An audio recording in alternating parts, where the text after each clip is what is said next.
Mixing and effects. I listed here classic mixes and period mixes because I think it's really important to understand the difference.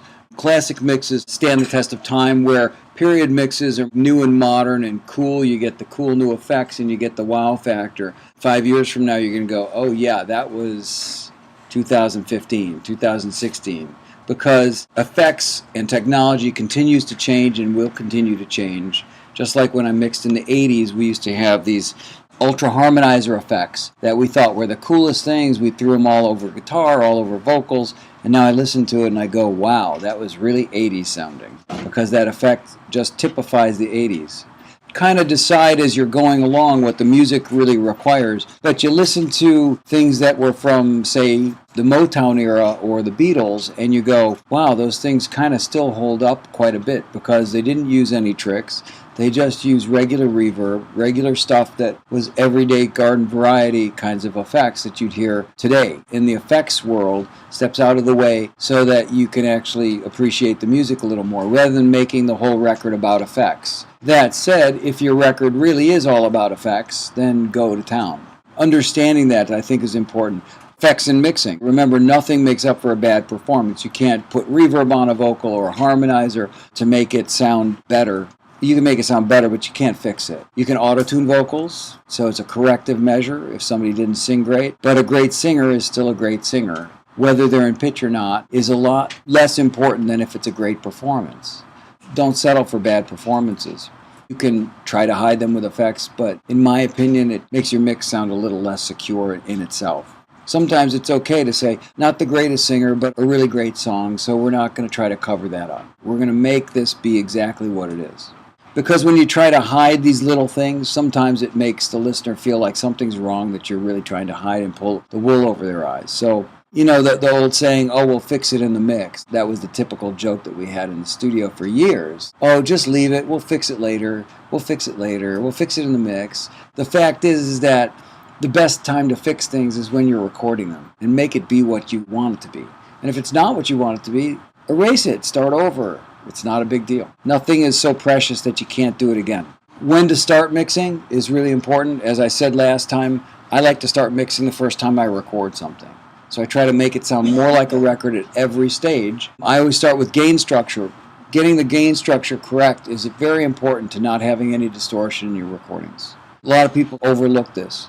The way that you can start at a good level so that you have the proper gain structure is start with the kick drum at a 0 level and then build everything around that. And if you do that, then the other foundational elements will be quieter or louder, but generally speaking, your kick drum's going to set it so that you're not going over 0. But try not to move the kick drum and build the mix around that. At least one element is going to be stable. It's going to keep the whole gain structure in perspective so you don't overload your master in terms of levels. I start with the drums, build the foundational elements, other rhythm elements, melody elements, backing vocals, and finally lead vocals. My personal taste, I always try to have the energy and the rhythm balance left to right. So if it's a rhythm piano that's playing in the lower mid-range and a rhythm guitar that's in the upper mid-range, I'll pan the rhythm guitar to the right and the keyboard to the left. Energy and rhythm balance, maintain syncopation and instrument balance, really important. Let's talk briefly about music production. I wanted to get a little esoteric and talk about the whole concept of music production because I think everybody knows the basic idea of what music production is. Maybe I can stimulate your brain to think about it in a few different ways. For example, obviously music is not brain surgery. Nobody's going to live or die if you create a bad production or a bad mix. So go for it and follow your instincts, and later if you don't like it, you can start over again. It's really that easy. I always try to be as true to the song as possible because music is about communicating to your audience. As sure as I'm communicating to you by speaking to you, the song is supposed to do the same thing. So that's primary. If you're not communicating to your audience, then you've missed the mark somewhere, even if you've got the greatest drum sound in the world. Because if they don't understand what the song is about and what you're trying to communicate with the song, then your audience is kind of missing the point of what the writer intended when they wrote the song. I try to keep it as simple, and too much information is very confusing to the listener. I used to work with young bands, and every idea that came up, whether it was the drummer came up with this cool new idea for a bridge, or the guitar player came up with this cool riff that we got to throw in somewhere, because it's really cool. What happens is you get this hodgepodge of ideas sort of forced into a song, and 9 times out of 10 I'll say, that is a really cool guitar riff. Go write a new song. Take it away from this song. It's confusing everything.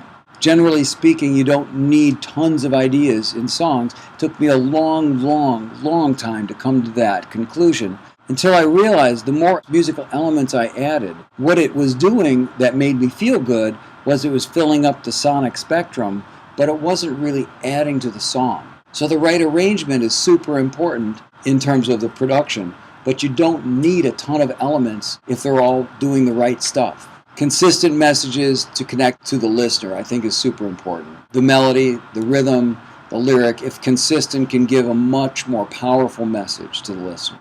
The music itself has a feeling to it, and that feeling has to correspond with what the lyric is trying to communicate.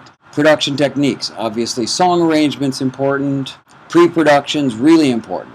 If you're working with an ensemble or a band, break it down to its elements and then add them back, as if you were sitting at your computer soloing things and bringing them in as you go. You can see how it builds and if there's any conflicts. So it's all about making all of these pieces really work together. Lyric is super important. I always like to know from the writer in the band or the artist or whomever I'm working with where the song's coming from their perspective. Why did they write the song in the first place? What motivated them? And what led you down the path of writing this song? Because then I can understand what the song is really about and not just my interpretation of it. And then I can try to further that mood when we create the music. Instrumentation, choice of what sonics you want to use, what types of instruments, whether you want to use classical instruments, acoustic instruments, electronic drums, real drums, you name it. There's everything from electronica all the way to mandolins and banjos. Whatever you choose to do is great, as long as it's also in coordination with the lyric and the melody. Because what do they say? A song is words and music. That's what they always print on top of the sheet music, words and music. Because that's really what it is. Words has to really marry with the melodies. Type of music, that's what I was saying. The style, the orchestration, the band, whether it's keyboard-oriented or guitar-oriented, or what are the main sonic elements in the band. Most bands have a focal point, whether it's a keyboard-oriented band or a guitar-oriented band. Whoever's doing the writing usually focuses around their instrument, but not always. So it's important to know who's going to take more center stage than the other elements. That kind of brings me around to the really important topic of sonic space.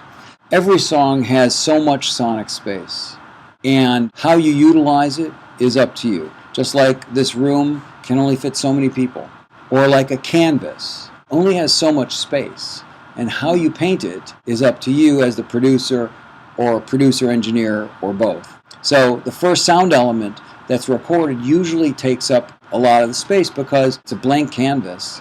The rhythm elements all play together. They kind of take up a certain piece of that canvas, and then everybody else has to find space around it. So it's really important. Overdub in the order of what you think is most important element-wise. Whatever sonic element is most important. Rhythm tracking, then overdubbing, melodies, backing vocals, lead vocals, mixing, and then mastering is the entire process. So the process of overdubbing also has sort of an order that I always like to look at. Whoever overdubs next always takes up as much space as they can because nobody's there to stop them, generally speaking. Unless you're working with really seasoned session players who understand this, because they want to come at it from the other perspective. They know if they overplay, and then I finish the record and the drummer is overplaying, I'm not going to call him on the next record. That's a session player versus a band member. And band members usually come from a live performance perspective, which is different than recording arts. In a live situation, you can easily play a lot of stuff, and it's exciting because it's fun to watch. It's just exciting in a live performance, but on a record, sometimes it's way too much. You also have to take into account that effects need sonic space. So if you want to hear a reverb, you actually have to have enough space so you hear the reverb. If the canvas is so crowded, you won't be able to hear some of the nuances of what's going on.